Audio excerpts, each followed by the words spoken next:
Bonjour à tous et bienvenue à votre émission MONUSCO Réalité, un programme de l'unité vidéo de la MONUSCO. Au sommaire aujourd'hui, un programme spécial sur l'un des aspects fondamentaux du mandat de la mission onusienne en République démocratique du Congo, à savoir la protection des populations civiles. Comment cela se passe-t-il? Des réponses, c'est tout à l'heure, après les nouvelles. À Kinshasa, le représentant spécial du secrétaire général de l'ONU en RDC était au quartier général de la MONUSCO. La visite s'inscrit dans le cas des prises de contact entre le nouveau chef de la MONUSCO et les composantes de la mission onusienne. L'importance de ce secteur de la police est évidente à moi. C'est quelque chose d'une priorité pour la mission de MONUSCO et pour le pays. Je vous assure que dans l'entretien initial que j'ai avec le chef d'État, le président Kabila, c'est parmi les choses que nous avons discutées en profondeur. Lui, il m'a souligné l'importance qu'il attache aux activités de la MONUSCO dans ce secteur de la police. Comme vous le savez, entre le 30 juillet et le 2 août dernier, dans le territoire de Walikale, au Nord Kivu, des actes de viol ont été commis dans 15 villages situés dans l'axe Impofi-Kiboua. L'information est parvenue à la MONUSCO le 12 août et une équipe conjointe de protection a été dépêchée sur les lieux le lendemain, le 13 août donc. L'équipe a déterminé qu'il y aurait environ 180 victimes. Les sujets ont été abordés au cours du point de presse hebdomadaire de la MONUSCO. Actuellement, nous sommes en train de réfléchir toute la force sur les voies et moyens d'éviter à l'avenir que de pareils incidents se répètent. Pour l'instant, la phase d'investigation se poursuit et quand nous aurons tous les éléments réunis, eh bien, nous partagerons avec vous les mesures immédiates, n'est-ce pas, qui ont été prises concernant cet incident. À Kinshasa, au site Congo Bâtiment de la MONUSCO, la division de l'information publique a organisé une rencontre d'échange et d'information à l'intention des leaders de la société civile des 24 communes de la ville de Kinshasa. La rencontre a notamment pour but d'informer ces organisations sur le nouveau mandat de la MONUSCO, sa vision, aussi de permettre aux participants de réfléchir sur les actions et les stratégies que les organisations de la société civile et la MONUSCO peuvent mener pour consolider les canaux de communication, de collaboration et de compréhension mutuelle en vue d'une mise en œuvre optimale du mandat de la mission onusienne. Un grand militaire africain a dit que un militaire sans formation idéologique est un criminel en puissance. On peut le dire aussi. Un policier sans formation est un criminel en puissance. D'où la nécessité pour la RDC et ailleurs d'avoir des forces de police bien formées, républicaines, respectant les droits humains et entièrement dévouées et dédiées à la protection des personnes et des biens parce que cela constitue la mission première de toute force de police. La résolution 1325 du Conseil de sécurité de l'ONU stipule comme priorité du travail de la MONUSCO la protection des populations civiles. Elle recommande l'élaboration d'une stratégie de protection qui doit reposer sur les meilleures pratiques et qui doit reproduire les mesures de protection efficaces. 95% de forces militaires de la MONUSCO sont concentrées à l'est du pays et ces actions sont concentrées dans les zones vulnérables. De février 2009 à juillet 2010, plus de 13 missions d'équipes conjointes de protection ont été réalisées et environ 131 équipes déployées par la mission onusienne dans les zones troubles. Soldats, policiers, experts civils sont déployés dans ces zones pour justement aider ces populations, démanteler les groupes armés, aussi promouvoir et garantir le respect des droits de l'homme. Ce travail est essentiellement dévolu à la mission de maintien de la paix. La MONUC, créée en 1999, est désormais la MONUSCO, la plus grande mission onusienne dans le monde.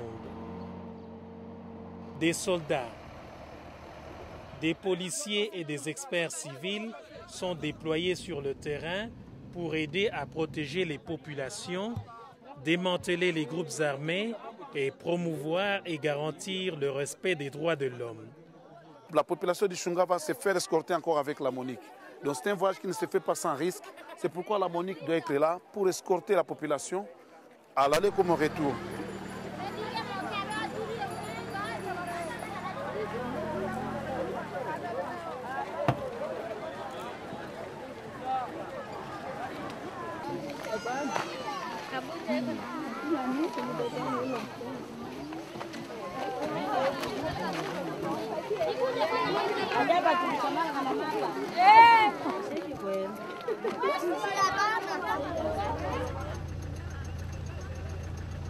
La mission appuie le gouvernement pour négocier la fin des conflits et soutient l'armée congolaise dans ses opérations contre les groupes illégaux.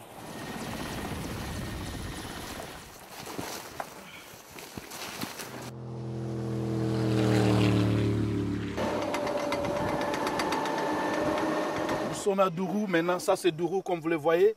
La MONUC est en train d'assurer la sécurité pour l'équipage qui est venu. Dourou, comme vous le voyez là, nous avons les phares d'essai qui attendent aussi, qui sont en train de travailler, main dans la main avec la MONUC. MONUC, bakobanda kosala na FARDC. Ezala ba patrouille, ezala banini sikoyo ba poni, ezala na ba unité bakofanda na kati na bamboka lokola ba FARDC pe bango pe bakofanda wana po basala elongo. Misala ezali kosalama, ezali kokenda na cadre ya protection ya population, sécurisation ya population. 95% des forces militaires de la mission sont concentrées à l'est du pays. Du fait de leur nombre limité, les casques bleus optent pour une plus grande mobilité et des déploiements au cœur des zones les plus risquées, là où les populations sont en danger. Vous venez faire quoi? Je vous vois ici dans le marché, qu'est-ce que vous venez faire? Ben voilà, on est ici pour faire une patrouille mixte avec les membres de FARDC. Bon, t'es papa. Merci.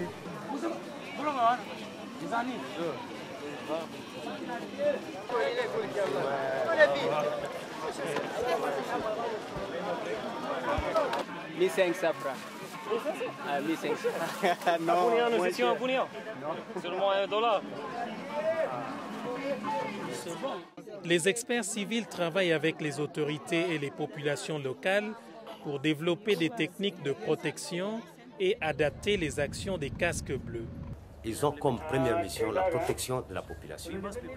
Mais ils n'ont pas assez d'hommes pour couvrir toute cette superficie à contrôler ou à surveiller.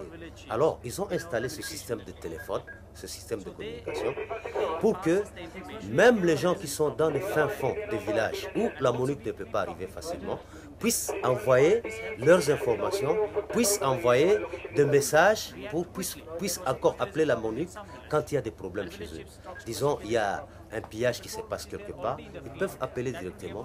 Et la MONUC, grâce à cette salle, se met en branle. Et donc, il y a toujours des patrouilles.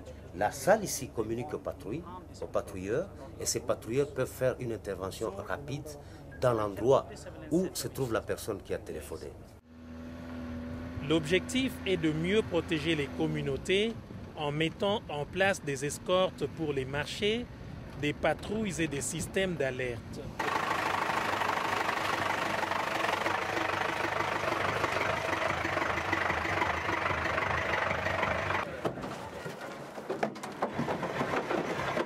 Cependant, les casques bleus ne se substituent ni à l'armée ni à la police congolaise. Aider l'État à protéger ses citoyens, c'est aussi renforcer la capacité de la justice civile et militaire afin de mettre en œuvre la politique de tolérance zéro décrétée par le chef de l'État congolais. Pour illustrer le travail fait par la MONUSCO dans le domaine sécuritaire, on peut citer la base opérationnelle de Compagnie de Kiwanja au Nord Kivu, avec la diffusion du numéro de téléphone de cellule d'intervention aux populations, ainsi que le numéro de téléphone de base de la MONUSCO, et la mise en place d'un impressionnant mécanisme d'alerte précoce et d'intervention rapide qui s'est avéré très efficace. L'impact de la protection de populations civiles a ainsi évolué positivement dans les provinces à risque, comme les deux Kivu, l'Équateur, la province orientale, le Maniema et le Katanga. Seulement, il faut le reconnaître, la protection n'est possible que là où la mission est présente et dans la limite de ses moyens. C'est la fin de cette émission. Merci de nous avoir suivis.